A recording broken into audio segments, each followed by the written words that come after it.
del sínodo y público presente, que son mis maestros. Bueno, el día de hoy me toca presentar ante ustedes lo que fui desarrollando a lo largo del séptimo y octavo semestre en el taller de trabajo docente 1 y trabajo docente 2, que se llamó el documento recepcional, la carta como estrategia para el desarrollo de la empatía histórica en enseñanza de la historia. Bueno, el contenido, como ustedes habrán visto, es algo extenso, prácticamente son 7 capítulos. Y bueno, el primero habla acerca del contexto escolar, de cómo es que se encuentra conformado.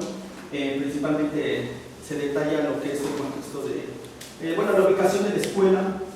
En el capítulo 2 se habla acerca de la observación del proceso escolar en los alumnos, en el que se detalla prácticamente mediante 2 instrumentos de diagnóstico, que fue la matriz de aprendizaje y el cuestionario junior, cómo es que los alumnos logran aprender y su actitud frente a la actitud académica. En el capítulo 3 se habla de la descripción de la situación problema, lo que realmente está aconteciendo. En ese apartado se habla acerca del problema de lo que sucede en la escuela, por lo cual tomé el tema de la empatía histórica y exactamente el por qué utilizar la carta como una estrategia para poder desarrollarla. En el capítulo 4, el tema de estudio de empatía histórica, en ese apartado verso acerca de los antecedentes históricos, tanto de la empatía en el área académica, en el área de psicología y de la estética, y posteriormente a lo que hace referencia en la materia de historia. En el capítulo 5, elementos teóricos que fundamentan el tema de estudio y la propuesta de intervención pedagógica. En este apartado se sustenta con el plan y programa de estudios de lo que es primaria y secundaria. En el capítulo 6 se presenta la aplicación de la propuesta de intervención pedagógica, la carta como estrategia para el desarrollo de la empatía histórica, y finalmente en el séptimo, los resultados. Bueno, la escuela secundaria diurna número 197 Canadá se halla en el contexto urbano no marginal de la Ciudad de México, en la delegación Benito Juárez. Un emblema representativo de la colonia Nápoles es el World Trade Center, donde se ubica exactamente la escuela en la calle de Filadelfia y Nueva York. La escuela tiene importantes vías de comunicación, como son el transporte público, lo que es el Metrobús, la línea 7 del metro, que es San Pedro de los Pinos, y transporte local. El contexto externo de la escuela principalmente se ve muy claramente que pertenece a un contexto pues demasiado urbanizado, en el que existe una importante movilización de personas, y lo que genera por consiguiente la saturación del transporte público. En este lugar también se ve con frecuencia la movilización de constructoras, debido a que están en constante edificación, constantemente en diferentes predios se están edificando nuevos proyectos inmobiliarios. En la colonia también se presenta lo que son casas de estilo neocolonial, que están habitados en su mayoría por personas adultas de la tercera edad, carece de áreas ecológicas importantes, es un centro comercial principalmente en el que se dan múltiples servicios, y un aspecto importante cultural del lugar es el Poliforum, el Centro Cultural de Siqueiros. Bueno, el contexto externo de los alumnos, en esta parte quiero presentar por qué es importante analizar el contexto externo de dónde provienen los alumnos. ¿Por qué? Porque forma parte importante en el contexto interno ya de desarrollo de la escuela o del centro escolar. En su mayoría, el contexto de los alumnos de donde ellos provienen son habitantes de la delegación Álvaro Obregón. Principalmente se encuentran ubicados en zonas de alto riesgo, lo que quiere decir que ellos viven en lo que son barrancas, cañadas, y algunos se encuentran en asentamientos irregulares sobre minas u oquedades que están en ese sitio, en esa delegación. El tipo de habitación que ocupan es de interés popular, y eso ha sucedido debido a la falta de planificación. La falta de planificación lo que trajo es la deficiencia de servicios, la falta de hospitales y centros de salud en el lugar de origen donde son los alumnos, carece de importantes centros culturales, deficiencia de áreas verdes de nueva cuenta, áreas de recreación de las cuales no tienen porque no han sido planificadas, y por consiguiente también lo que se ve ahí que esa población pues tiene un problema importante en cuanto a los ingresos económicos, porque en su mayoría pues se dedican a lo que son obreros, ¿no? La mayoría de padres de familia de los alumnos. Finalmente, todo este contexto del cual provienen los alumnos pues repercute en el desarrollo del adolescente. Bueno, ya el adolescente, una vez que se dirige a la escuela, pues trae ciertos problemas desde su contexto de origen, que son los que hemos visto. También un problema muy importante que se da en esta escuela es sobre todo un problema de lo que es posesión, consumo y distribución, venta de droga, y usualmente los alumnos provienen de ese contexto de Álvaro Obregón, lo traen a la escuela y resulta algo muy complejo. Debido a esta situación, pues se dan serios problemas de agresividad o de que no se puede dar una convivencia dentro de la escuela de alguna forma correcta. También lo que sucede es que no hay un programa específico de conducta para poder evitar lo que es la drogadicción. Esto quiere decir un plan estratégico para que anticipe toda esta situación que se está dando en la escuela. Debido a que la escuela pues, lo está permitiendo con mucha flexibilidad, pues está siendo como una escuela en la que se sabe que está dando flexibilidades para este tipo de situaciones. Por lo tanto, se está dando como que la voz dentro de la comunidad en la que se manejan ellos, para que ellos se inserten en el contexto escolar, y dentro de la escuela pues no sucede nada porque no se hace válido el marco para la convivencia escolar. Entonces, una vez que sucede esto, pues los mismos alumnos pues toman prácticamente el control de la escuela. Lo que entonces sucede es que son agresiones continuamente entre un alumno y otro, y luego entre los mismos alumnos con el docente, y luego también se dan otros problemas ya específicos por la misma falta de control de la situación interna de la escuela, en la que hay problemas entre maestros con maestros y falta también de comunicación con el mismo director. Entonces es un problema demasiado serio. Dentro de la escuela lo que se ve también es una falta de, un ambiente que no está propicio para el desarrollo académico. ¿Por qué? Porque las bancas, las mesas y los techos, pues como usualmente cualquier escuela, pues están dañados, ¿no? Lo que vemos que los alumnos pues tienden a hacer este tipo de actitudes pues, en cualquier escuela en la que nos hemos presentado. La escuela también lo que no tiene son áreas verdes importantes en las cuales el alumno pueda desenvolverse, que es lo que le hace falta en su contexto de origen. La escuela, por lo mismo que es muy reducida, carece de áreas importantes para la actividad física, y por lo tanto también no presenta actividades de trascendencia cultural, porque la escuela pues prácticamente en esos aspectos como que no toma importancia, no hay visitas a museos, no se promueve alguna actividad que los alumnos vayan y cumplan el fin de semana, o sea, como que no hay un trasfondo cultural en el que ellos se puedan vincular. Digamos que ellos vienen de su contexto de Álvaro Obregón, en el cual pues están en un sitio en el que no es planificado, no hay monumentos, no hay áreas de importancia como las que hemos visto, y pues tampoco hay zonas o lugares de recreación cultural, ¿sí? También lo que vemos ahí en la escuela es un serio problema en cuanto al reciclaje de la basura, porque inclusive se da el caso de fauna nociva, debido a que los lockers pues prácticamente muchos están abandonados y los maestros los cierran y no los vuelven a abrir. Entonces el bote de la basura está ahí a la intemperie y tiene ciertos problemas porque se echan alimentos, lo que son orgánicos e inorgánicos, y todo va revuelto y ahí se queda a lo largo de toda la semana en el plantel, lo que genera que la fauna nociva ingrese del exterior y puede estar ahí toda la semana, ¿no? Entonces, sin ningún tipo de cuidado. Bueno, este es el centro escolar. Esta es una imagen aeroespacial en la cual estoy presentando lo que había puesto en el documento recepcional. Lo dividí en lo que es el edificio A de uso administrativo, el edificio B de uso académico, que son las aulas, el edificio C donde están los sanitarios y donde se encuentra la cooperativa. Vemos el área del patio, que aproximadamente es de 600 metros cuadrados, lo que corresponde prácticamente a 1 metro con 32 centímetros por cada alumno en la hora del receso, viendo la sobresaturación que tiene la población de la escuela.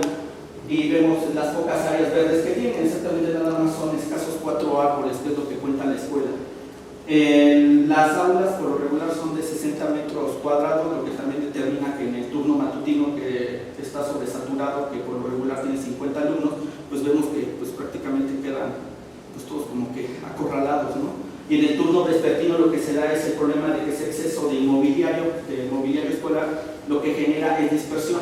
¿Por qué? Porque al existir, así como en este momento que nos encontramos aquí todos presentes, al existir pocos alumnos distribuidos en el salón, el maestro nunca hace el hecho de mandarlos, de juntarlos, de organizarlos.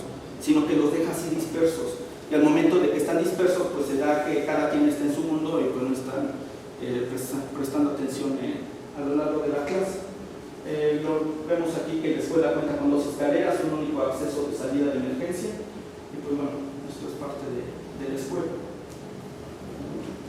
Bueno, en cuanto a la organización escolar ya interna, la población escolar por grado y sexo tiene una población total de 425 alumnos, de los cuales son 261 hombres y 164 mujeres. Bueno, los alumnos. El plan y programa de estudios menciona la importancia de tomar al alumno como el elemento central e indiscutible del proceso de enseñanza-aprendizaje, por lo cual el maestro debe enfocarse a las necesidades del alumno, no tanto a la materia, sino a lo que el alumno, cómo debe de adquirir esos conocimientos. Bueno, para eso me di a la tarea de utilizar la propuesta del maestro Gerardo Daniel Borja Hernández y de la maestra Rosa Ortiz Paz, en la que proponen las matrices de aprendizaje, que es una forma de determinar conductualmente la manera en que los alumnos logran adquirir los aprendizajes o la importancia que ellos le dan al proceso educativo. Esto quiere decir que están divididos en 2 aspectos, que es la conducta y los conocimientos. La conducta se da por desordenado y ordenado autónomo, y los conocimientos por activo y pasivo, de los cuales el alumno pues prácticamente algunas veces pues podemos ver que tiene alguna de esas características, o al otro día puede tener otra, pero por lo regular, si nosotros podemos ir observando detenidamente a lo largo de nuestra jornada escolar durante las primeras semanas, podemos determinar claramente cuál es la conducta del alumno frente a estas actitudes. Bueno, para ello elaboré lo que es el cuadro clasificatorio, en la cual le di algunas variables, y principalmente, bueno, yo otorgué a lo que para mí, objetivamente, era buena conducta, problema de conducta, conocimiento insuficiente, conocimiento suficiente, trabaja en clase y no trabaja en clase. Esto me ayudó, a partir de mi propia experiencia como docente en estos 4 años que he adquirido, el poder determinar a partir de lo que yo considero que es un buen alumno en cuanto a si trabaja o no trabaja, y a determinar su conducta, porque probablemente para mi compañera Tandegui puede funcionar de alguna forma que sea, bueno, que ella piense de alguna manera que el alumno sea, que tenga buena conducta, y para mí probablemente esa buena conducta no lo es. Entonces, o sea, como que ahí es que cada maestro debe de elaborar sus propias variables para que él pueda determinar exactamente a cuál corresponde, basándonos en la matriz de aprendizaje. Bueno, finalmente vinculé las anteriores para poder determinar exactamente a qué matriz de aprendizaje pertenecía cada alumno. Entonces, ya una vez ya que, a ver, si le puedo regresar. Entonces, por ejemplo, aquí tenemos, ¿no?, una alumna que tiene buena conducta y tiene conocimientos insuficientes, por lo tanto es... ¿Sí? No, el anterior. Por lo tanto, sí, el anterior. No, la que sí. Por lo tanto, es un alumno pasivo. Por eso es que de esa forma sí los fui obteniendo, para tenerlos claramente cada uno cuál es la actitud que tienen frente al estudio y de qué forma adquieren los conocimientos, uno por el lado conductual y el otro por el lado académico.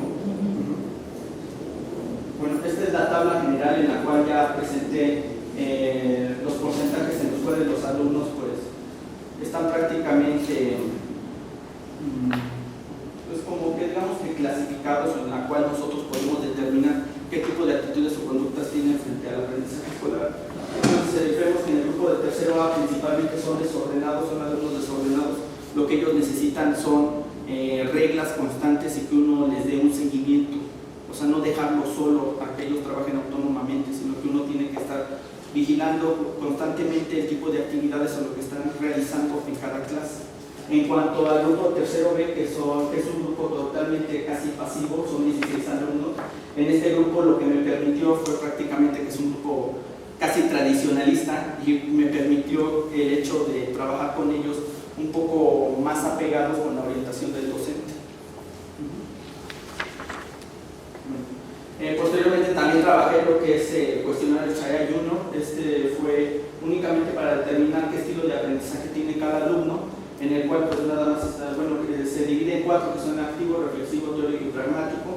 y aquí nada más me centré a este único resultado en el estilo de aprendizaje reflexivo, en el que el alumno, vemos que en el grupo, en el de tercero B, tiene una constante y vemos que ese grupo es favorable para trabajar con organizadores gráficos, lo cual se hizo conforme al modelo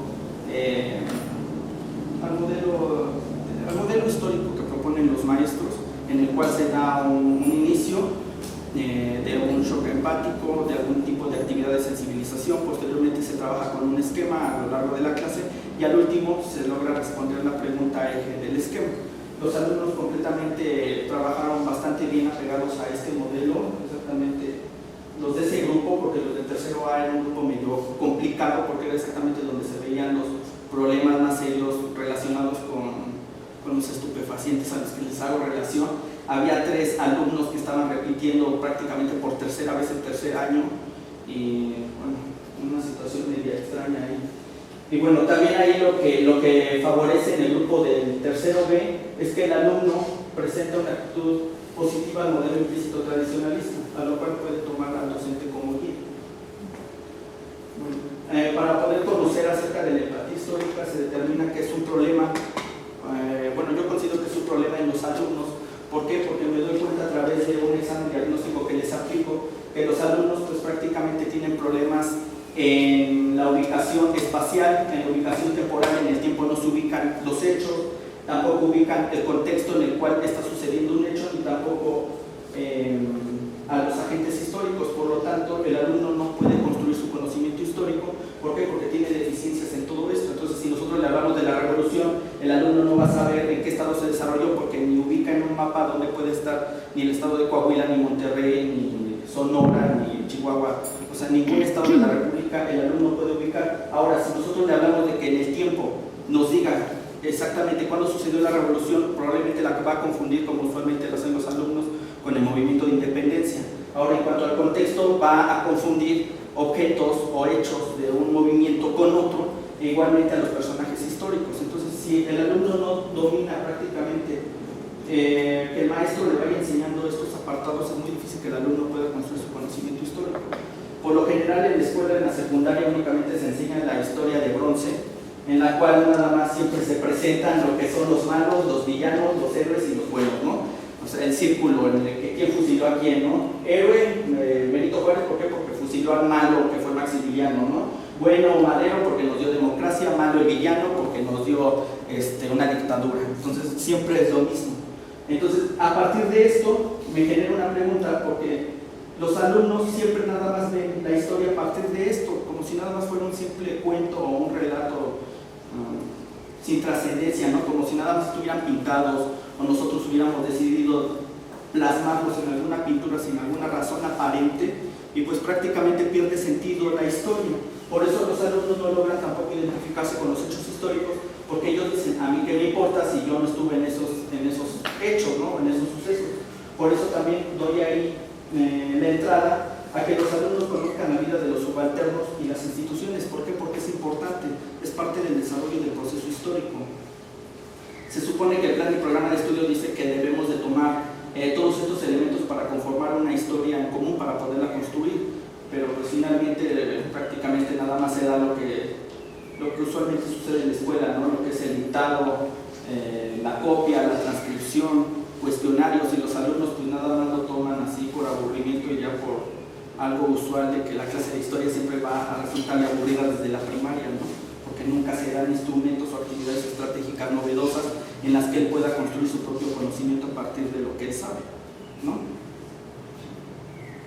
Entonces, aquí en la empatía histórica, para lo que nos va a servir la empatía histórica va a ser para que el alumno logre ponerse en el lugar del otro y pueda mejorar su convivencia.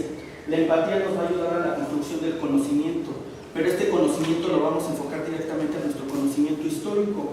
Esto quiere decir que el alumno, al aterrizar su conocimiento en el contenido histórico, va a poder conocer directamente que esa historia para él va a retomar un sentido. ¿Por qué? Porque va a tener un color, va a tener forma, va a tener sonidos, olores, sensaciones y emociones. O sea, prácticamente nosotros estamos generando que el alumno vivencie esa historia que supuestamente para muchos pues prácticamente está muerta, ¿no? Bueno, entonces el procedimiento de cómo prácticamente se fue siguiendo siguiendo estas actividades con los alumnos, exactamente lo que fue la estrategia que se presentó, que es la carta. En primer lugar se dio el estudio de la historia de un periodo específico, posteriormente se dio la comprensión temporal y espacial, ubicarlos ahora en los hechos, en el tiempo y en el espacio, y posteriormente se dio la tarea de que el alumno iba a seleccionar un personaje, ¿sí?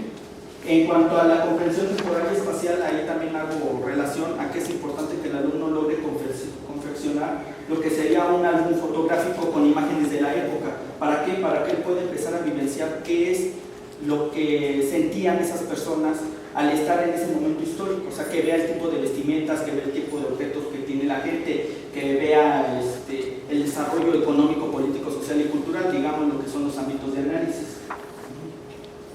Bueno, aquí en el contenido textual ya el alumno va a tener relación únicamente a la relación que existe entre el emisor y el receptor, una vez que ha escogido un personaje histórico con el cual él mismo se identifique. Entonces lo que va a hacer aquí el alumno va a ser de que él, ya que es el emisor, ahora va a pensar qué relación existe entre el yo emisor y el receptor, ¿no? O sea, en mi historia, yo ya transportado en el tiempo, yo estando por ejemplo en el siglo XVIII, yo como personaje de las castas probablemente, ¿qué relación voy a tener con mi receptor? ¿A qué le voy a estar escribiendo? ¿Qué mensaje o tema le voy a contar con relación al contexto en el que yo estoy viviendo en ese momento, eliminando todo el presentismo con el que el alumno actualmente se desarrolla? Y lo que da también es la intención del código, ¿no? El saber qué va a comunicar el alumno en esa carta y por qué lo va a comunicar. O sea, va a tener una finalidad el hecho de hacerlo de esta manera. Entonces, el alumno de esta forma va a comprender o va a tratar de armar su contenido histórico a partir del uso y selección de las fuentes de las que él va a consultar.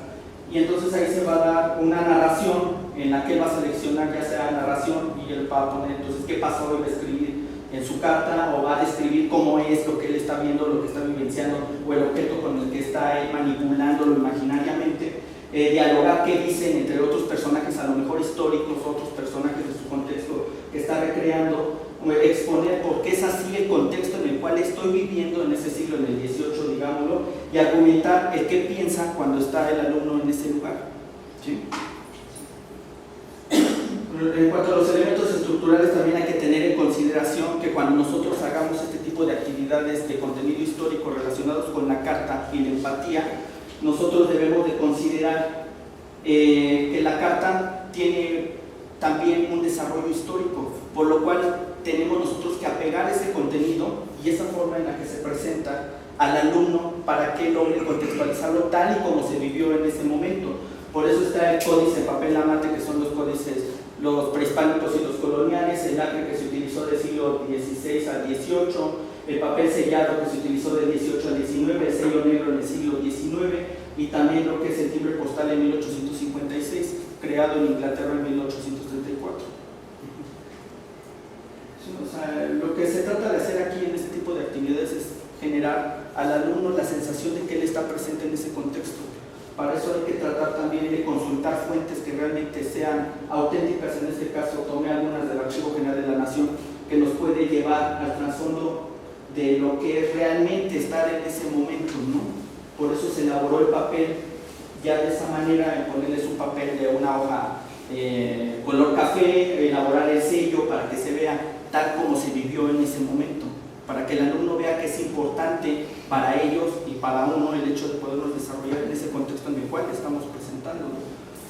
Esto nos va a ayudar a evitar anacronismos, es decir, de que nada más digamos, escriban una carta, ¿no? Porque no nada más es escribirla, es de que realmente el alumno logre vivenciar ese hecho de lo que está prácticamente desarrollando y se está contextualizando conforme a la época, porque no es lo mismo escribir una carta del siglo XIX que una carta del siglo XVIII.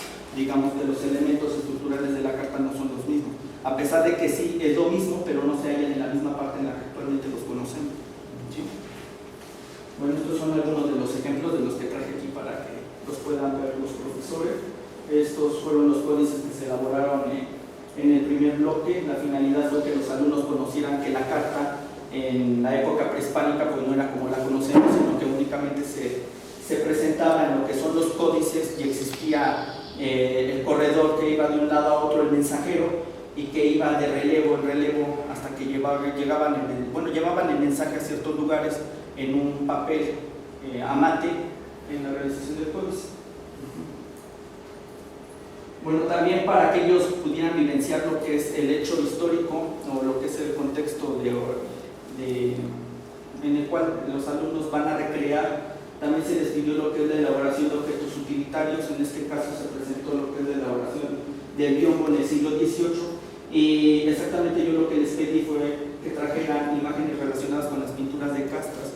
¿Por qué? Porque es una actividad que se puede vincular tanto con el aspecto económico del siglo XVIII, que fue los objetos utilitarios que venían de la nao de China, como fue el biombo, y posteriormente el ver que pueden ser decorados o plasmados con pinturas al óleo o al temple relacionados con las castas, que fue algo importante en el siglo XVIII, ¿no?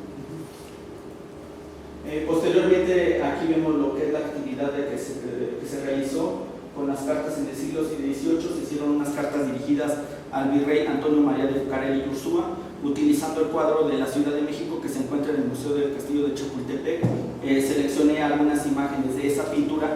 Se elaboró una presentación de PowerPoint y los alumnos lo fuimos viendo en lo que es la sala de cómputo, con la finalidad de que ellos fueran determinando, como les comenté, esos colores, olores, sensaciones, formas, que ellos las hicieran propias, que ellos pudieran ver qué era lo que estaba pasando en ese contexto para que ellos pudieran elaborar las cartas.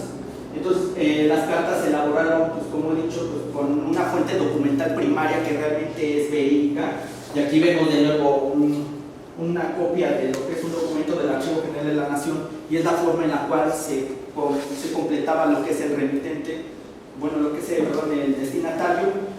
En el siglo XVIII nada más se le pone excelentísimo señor virrey de Nueva España, y fue lo que los alumnos hicieron. Lo que aquí podemos observar es que los alumnos pues utilizan su personaje en el cual ellos están inmersos. Por ejemplo, vemos ahí que en el medio se señala que es cabo mayor, en el de abajo vemos que se nombra que es capitán alférez. Les comenté que era el que llevaba la bandera al inicio del ejército español. También lo que es un militar, un general. O sea, vemos que los alumnos toman un personaje para poder realizar el contenido histórico de su carta. Bueno, aquí vemos las muestras de las cartas, que es la que les traigo ahora pues ya en orden. Aquí nada más vemos una imagen, cómo es que se hizo el material, lo que les comentaba, que es la hoja de color capuchino, que es la hoja café, los sellos, la forma en la que se les pidió que ellos redactaran el texto conforme al siglo XVIII. Se lacró los sobres y ellos mismos hicieron lo que es el destinatario y el remitente. Aquí vemos un ejemplo que creo que ustedes ya los tuvieron la oportunidad de leerlos. No sé cómo vamos con el tiempo. Sí. Bueno, y como conclusiones, lo que nos ayuda a la carta de contenido histórico es a que los alumnos se involucran en el contenido histórico, lo que permite reflejarse empáticamente en la producción textual de la carta histórica. Ayuda al alumno a desarrollar habilidades de comunicación escrito-textual mediante la creación de una carta con contenido histórico. Permite al alumno construir su propio conocimiento haciendo uso de distintas fuentes, recogiendo y seleccionando información histórica. La carta permite construir y diseñar sus conocimientos, plasmarlos, presentarlos de una forma académicamente divertida, y evita la transcripción, copias, dictados y cuestionarios, favoreciendo los procesos de aprendizaje de los alumnos y mejorando sus formas de expresión. Porque era lo que se busca, ¿no? Porque actualmente los alumnos pues escriben con sus formas o su nuevo lenguaje con el que ellos utilizan abreviaturas o ponen K por Q o cosas de esas por el estilo. Entonces es una forma en la cual el alumno pues logra también el hecho de que pueda expresarse de otra forma, tanto al hablar como al escribir. O sea, no nada más es agarrar y perder el tiempo probablemente en la clase, sino que es al alumno se le entrega los documentos, que son lecturas distintas para que el alumno pueda leerlas, las pueda comprender. Se le muestran imágenes, se hacen diversas actividades como lo comenté, como el álbum de imágenes históricas, y finalmente pues se plasma el contenido pues en lo que es en la carta a partir de lo que ellos infieren en lo que son los diversos tipos de texto, ¿no? O sea, ya sea lo que ellos quieren realmente plasmar en su escrito, qué fue lo que ellos vivenciaron a partir de lo que ellos están viendo en todo el trabajo que ellos ya presentaron. Es una forma en la cual al alumno no se le obliga a memorizar, sino que ellos mismos están construyendo por medio de la diversión algo interesante que a ellos les genera el escribirlo. Finalmente también lo que se puede hacer es intercalar las cartas con otros grupos o con otras escuelas con la finalidad de ver qué resultados podría tener el hecho de presentarlas y que las leyeran probablemente en otros contextos, en otros grupos. Muy bien. Antonio, frente a la luz, por favor.